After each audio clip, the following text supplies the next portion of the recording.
And welcome everyone to the latest episode of Women in AV podcast. With me today is Jennifer Goodyear, my amazing co-host. Hey, Jen. Hey, Erica. How you doing? I'm doing well. I'm going to let you introduce our guests today, if you don't mind. Yeah, I will. So our first guest today is Brittany DiCesare with Control Concepts.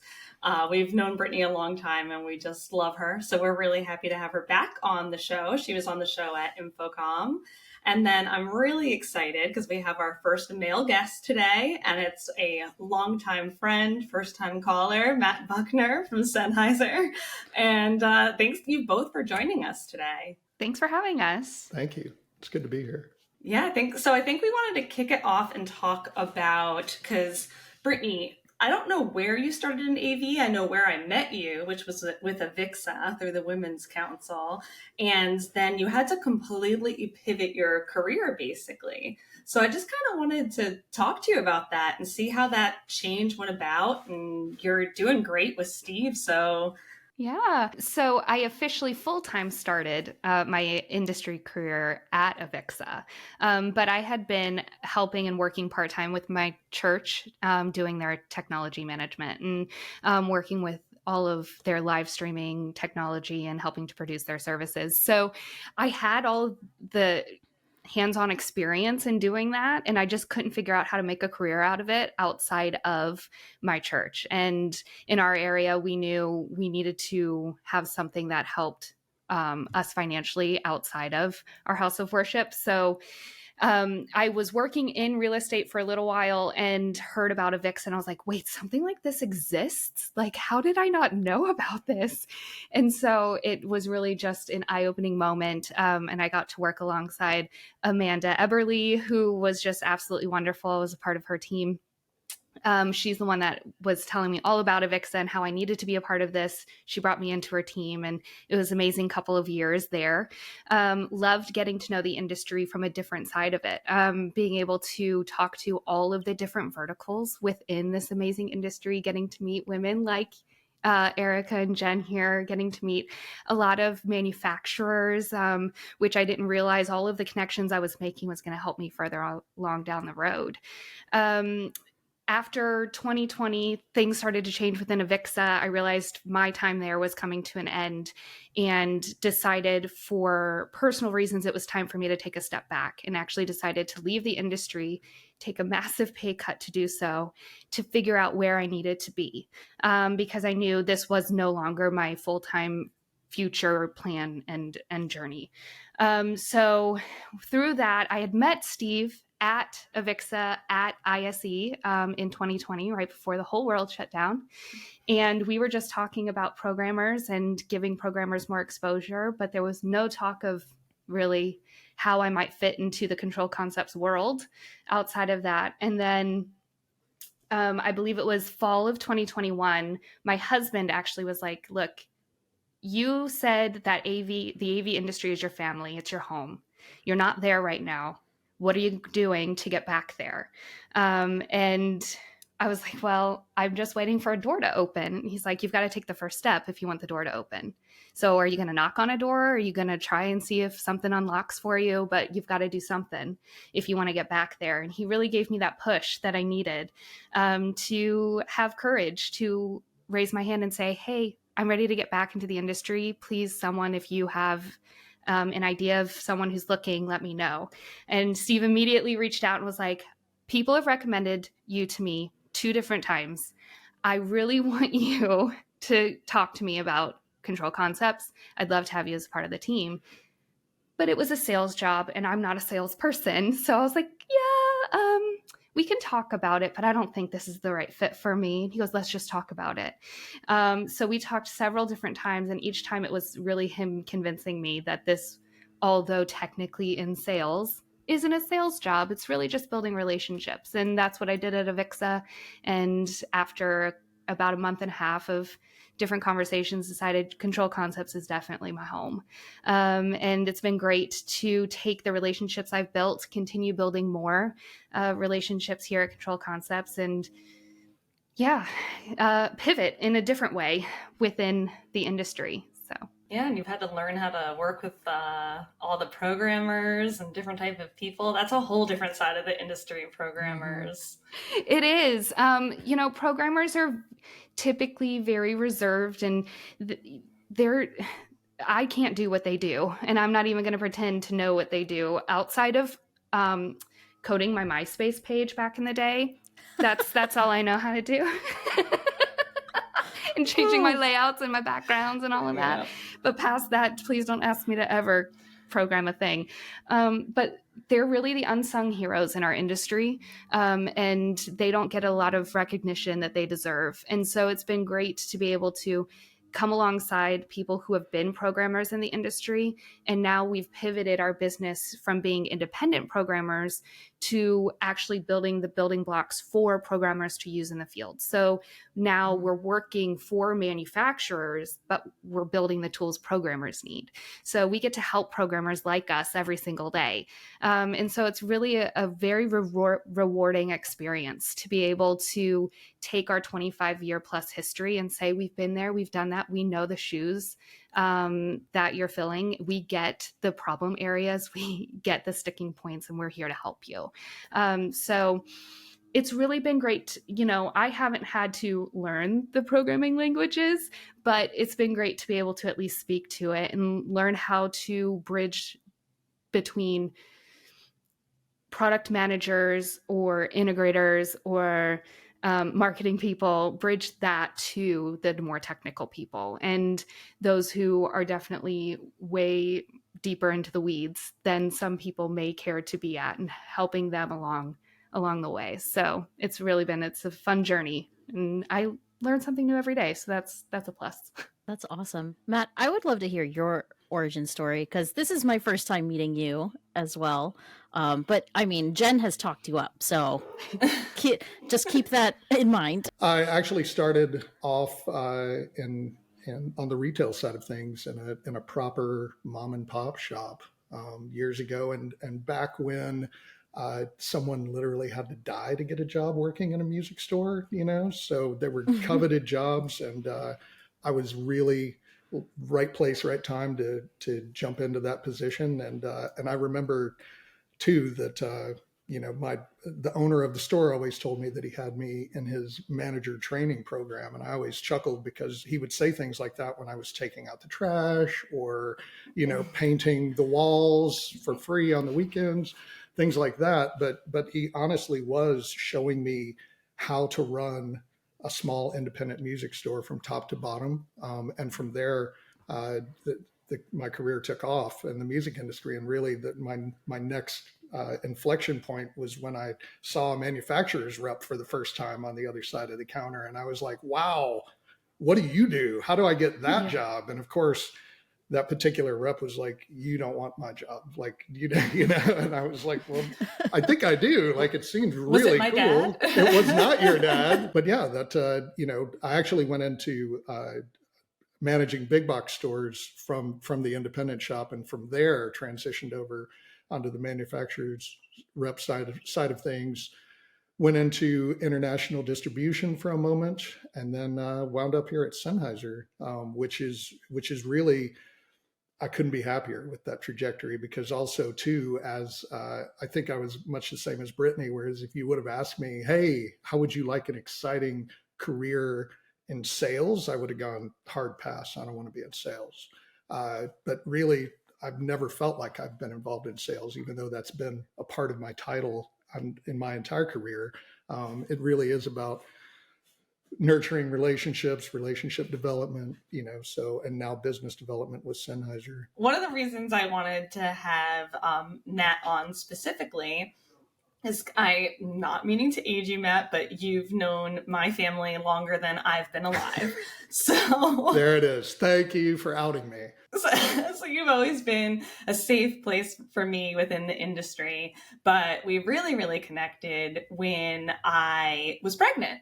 And you were the most honest person with me. And you would think that, I'm not saying that the mothers I knew weren't supportive or weren't helping me in any way, but you were the one that was really laying out, like, this is what's coming your way. And you did it every step of the way. Like, once we got through the newborn phase, you were like, congratulations, now this is coming your way. And I think our last conversation, I think you were checking Life 360 on your son. You're like, see, this never ends. You're always worried about them.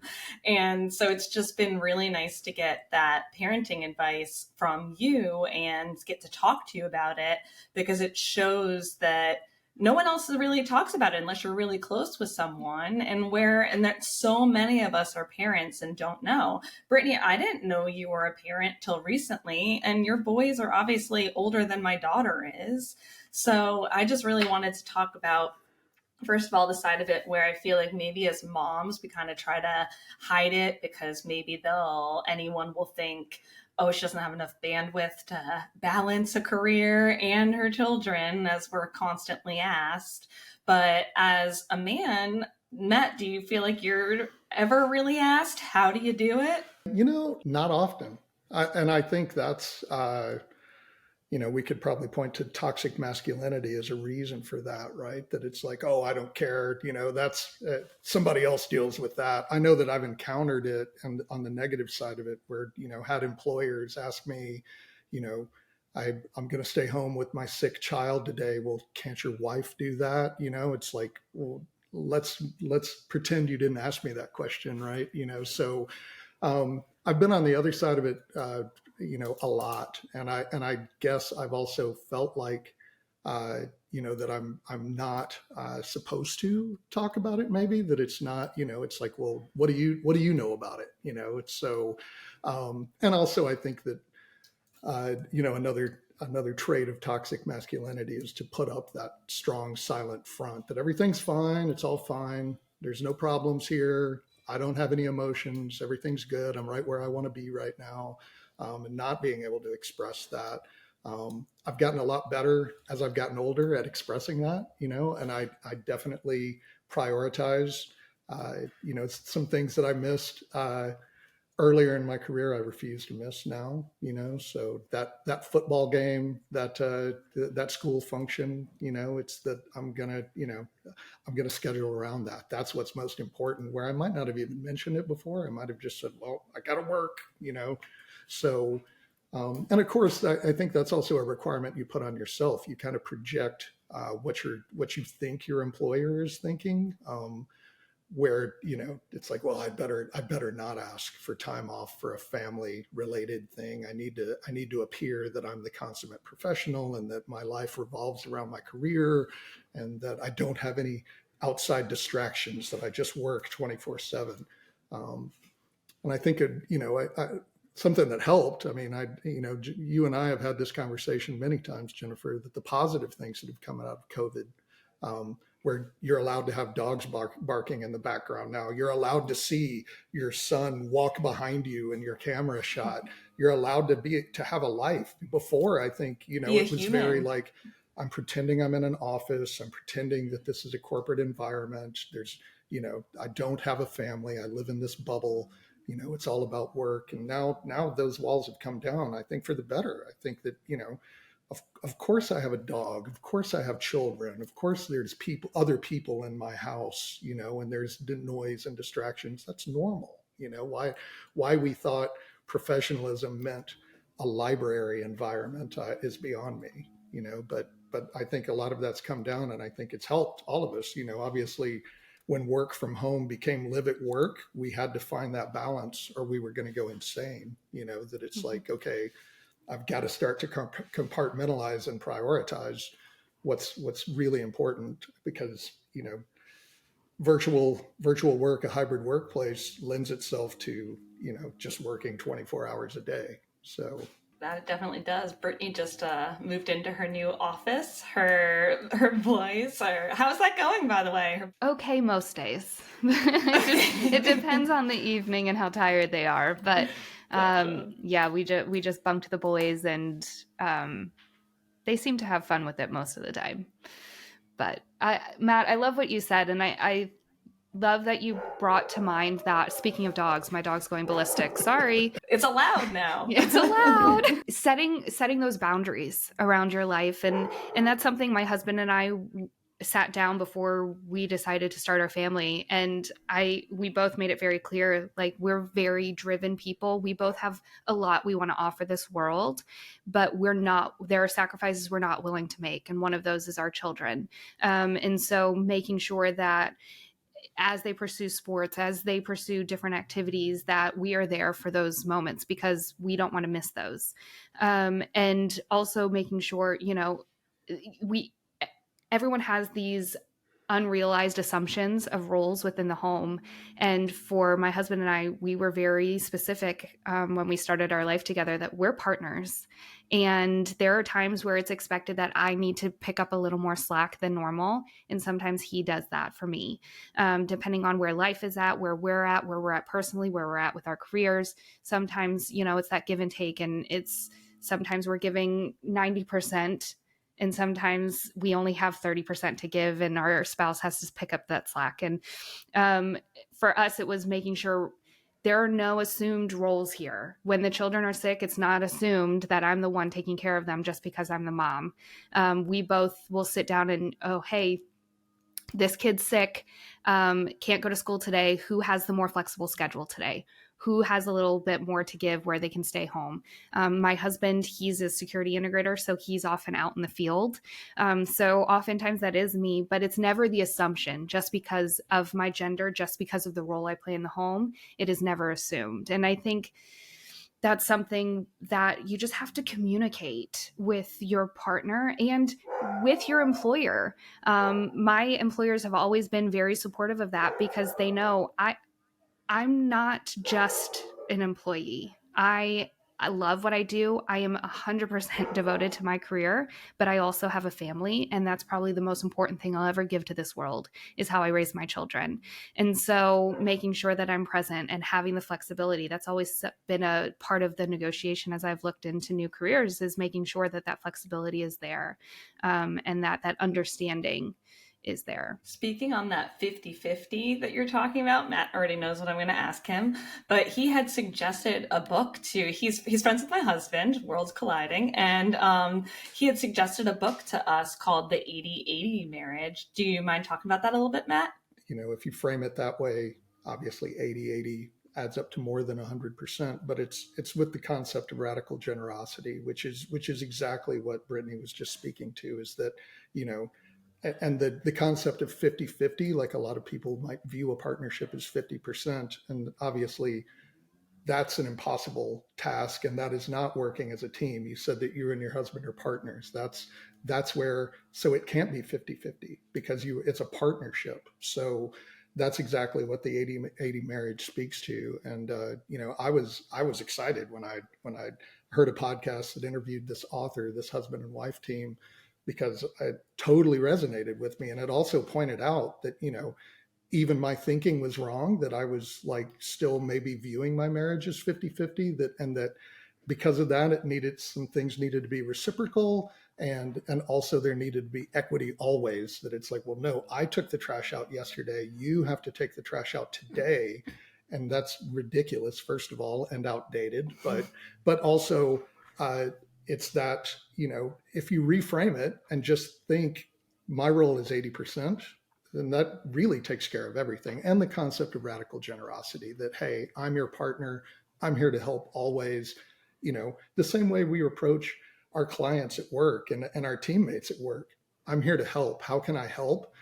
A lot of times we don't look at our marriage that way. We want it to be like, hey, I made dinner last night. It's your turn to make dinner tonight, and that's ridiculous. It shouldn't be equitable. It can't be equitable.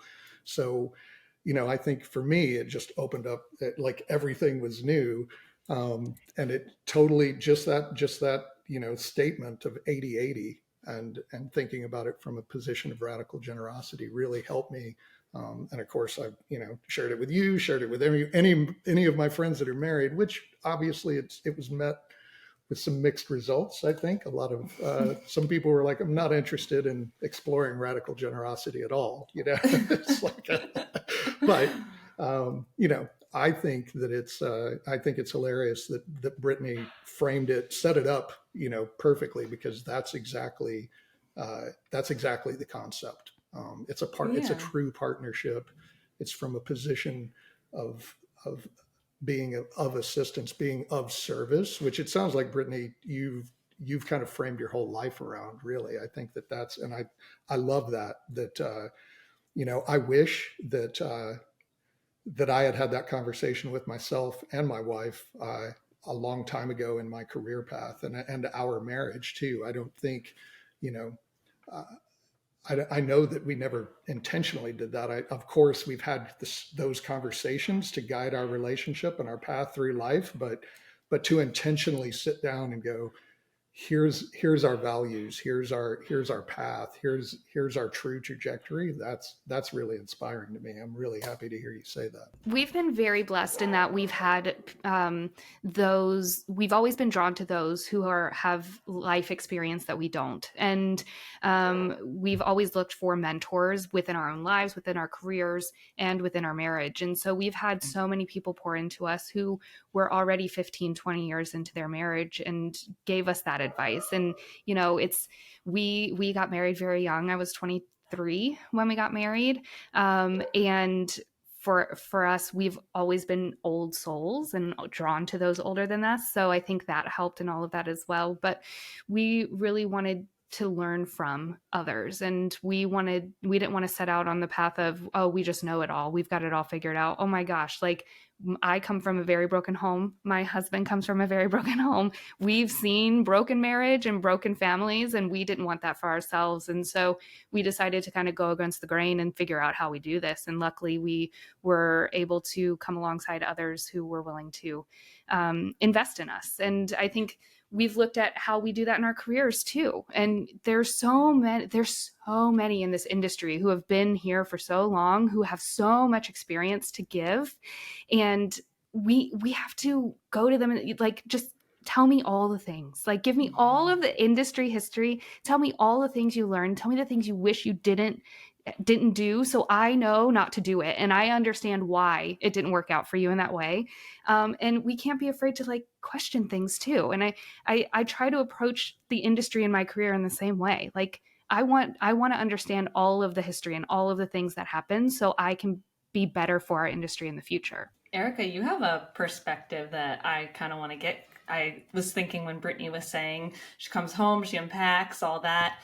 Not only are you and Joel, your husband, both in the AV industry, but you're both in the same company. So a lot of times you are traveling I'm assuming, I can't believe we haven't talked about this, but I'm assuming you're traveling for the same thing. So when you come home, you're both coming home and need to unpack and would love the house and to be clean and dinner to be ready. How do you guys juggle?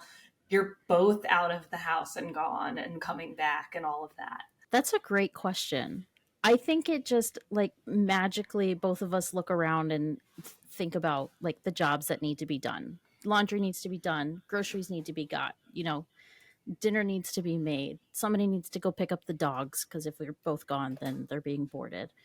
And, it's more of a divide and conquer than, like, here's the plan. It's more like, hey, I really need to go do this. Do you mind making dinner? And, it's these unwritten agreements, I guess. I like that. I think that my wife and I kind of fell into that divide and conquer strategy early on too. And it also is a lot of times not verbal communication. So we kind of just, I think where I struggle is when we have to do something together, so I like divide and conquer. It's like, I'll make dinner, you do the laundry. It's like, but let's make dinner together. And I'm like, what's that look like? Yeah, no, I totally get that. And for me, it's like I'll do all the like sides and prep everything inside, and then I'll send him outside with the grills and the smoker. See, that's smart. Divide and conquer. Matt and I discussed that. He we were talking about working alongside your spouse, and I actually met my husband. We were both bartending together at a little tiny Macaroni Grill bar, and it was really smaller than this office back there. So we had to really learn how to work together, and it was in Boca, so people were rude, and you'd always have to get really defensive of me, and he didn't care what was going on because he just got back from the Navy. So I really just got to see this side of him that we weren't dating at the time, but I was like, I like working with this person. And that's really kind of what marriage and parenting and all that comes down to, is whether you're working together at the same time or working, well, one of you's in Germany and the other one's stateside. It's that working together. I will say that my husband is my favorite coworker. And so this is our second company working together. Right. In AV. I mean, like, what are the odds? Right. And it's nice. I mean, it's not nice because after work, all we do is talk about work. But it's nice because I always have a sounding board that understands where I'm coming from and the problem that needs to be solved, and that we work really well in that way together. For me, my career is also my passion. So when I'm not working, I'm thinking about work, I'm talking about work, I'm doing something that looks very similar to work. And I don't have a problem with that. And I know that, and neither does my wife. Obviously, she's under no illusion of who she married, and she knows that, this is all I do, but that I also love it and I'm passionate about it. But I've had, other couples. So you go out for that date and there's like these rules at the table. It's like, no shop talk. We're not talking about work tonight. I'm like, then I'm done. Like I can go to the car then, because I don't have anything else to contribute except what happened this week at work, so. And if it's not work, like for me, my hobbies are also work, right? We have the podcast, we have Rosie Riveters.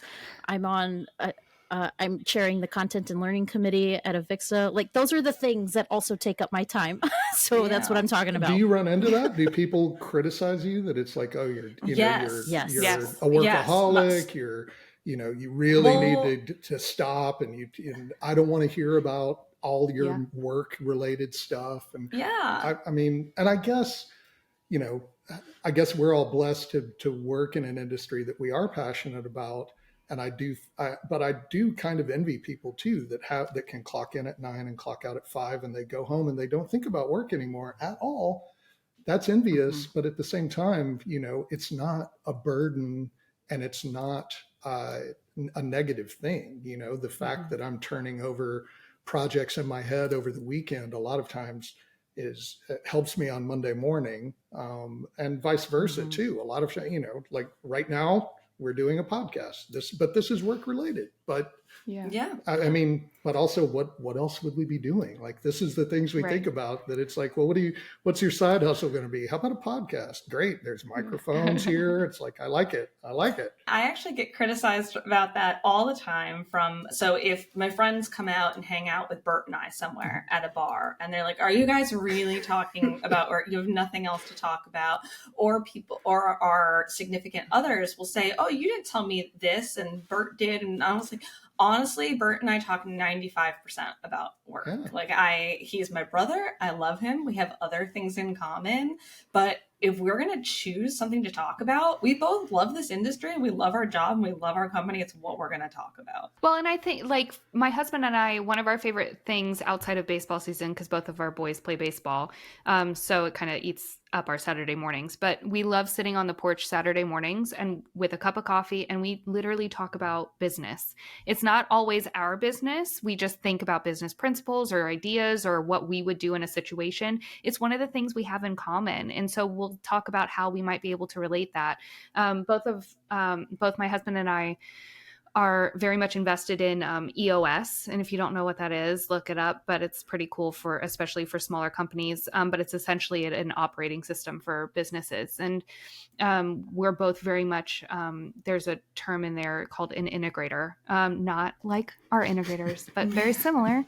But essentially the person that does all the day-to-day and the operations and really helps build out that company and achieve the dream, make the dreams possible of typically the entrepreneur or the visionary. And so both my husband and I are very integrator minded in that we aren't necessarily always the big picture thinkers and the one with all of the ideas, but we love figuring out how to make those ideas happen.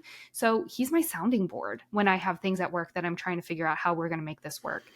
He's the one that's giving me advice and that outside perspective sometimes. He came with me to ISE this year in Barcelona. Steve brought his wife, and we talked about work all the time because we're all four of us are so invested in what we are and what we do and this company and how we're serving the industry. And so to be able to have a spouse who's as invested in my career as I am and who's willing to give up vacation time to go to Barcelona, I know, such a travesty. It's also the first work function he's ever been to with me in this industry. And he was like, I have seen a different side of you. Like, you are so take charge and confident in this industry. And it's so different from who I thought you were. And I was like, oh, well, that's a nice compliment. Thank you. But to have him so invested that he's willing to take his vacation time to come to a trade show with me. And he literally went to booths and talked to them about how we can help them. And he was like another extension of our company without getting paid to do it. So, we have that in common, and we're so invested in each other that of course, that's what we talk about. That's who we are. I just brought my husband to my first ever work function in 12 years, and Matt was there. It was a Sennheiser event in Nashville, and I was like, oh, I hope he has someone to talk to or something to do while I'm there. And so Matt is my buddy that I'm going to see. Well, I was going to work, but that's who I'm going to hang out with. And I'm bringing my husband, and I lost them both because they both discovered that they are deeply in love with metal, and they each know more about metal than we'll ever forget. It was incredible. They were buddies. I lost them. They were gone. I ended up being alone, wondering who I'm going to talk to. And sometimes on the drive back, he would be giggling, texting. I'm like, who are you? It was texting Matt. I'm like, what happened?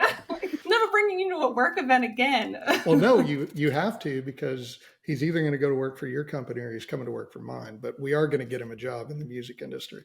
Well, I was going to say, when you said, are there rules that you're not allowed to talk shop? There is a strict rule in my house for me.